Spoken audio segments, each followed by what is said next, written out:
সম্মানিত দর্শক, আসসালামু আলাইকুম। আমি মোহাম্মদ তাইবুর রহমান আবার চলে আসলাম আপনাদের সামনে ছোট একটা ভিডিও, ছোট একটা ব্লগ নিয়ে।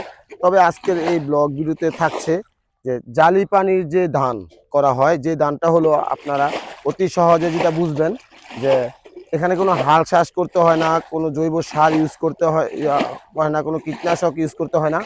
একদম শুধু চারা রোপণ করলেই এখানে ফসল। তবে পানি সেচের জন্য মাঝে মাঝে আপনার যেটা দেখতেছেন যে হাতে বল দিয়ে পানি সেটা দিতেছে, এটা মাঝে মাঝে দিলে হয়ে যায়। একদম কম খরচে মানে অধিক পরিমাণ ফসল পাওয়া যায়। সাইবুর ভাই, আচ্ছা আপনার যে জমিটা করতেছেন এখানে আপনার কি পরিমাণ খরচ হচ্ছে?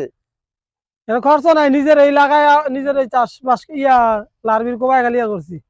আচ্ছা, এখানে বর্ষা যে পাইছি। এটার জন্য কি কোনো হাল চাষ বা এরকম কোনো কিছু আপনার ইউজ করতে হয়? না না, এটি কিছু করতে হয় না। আচ্ছা, কিরকম ধান পান এটা? এটার মাঝে ভালো ধান পাওয়া যায়, 2-3 মণ ধান পাওয়া যায়। ওই অল্প জমির ভিতরে? হ্যাঁ, এটা জৈব সার, সবকিছু জৈব সার, কচুরি পচা। ও, আপনি কি মানে এটা কি শখের বশে করছেন নাকি আপনার পেশা এটা? না, আমার পেশা এটা না, আমার পেশা হচ্ছে চাকরি। এটা ও, শখের বসে আর কি করা।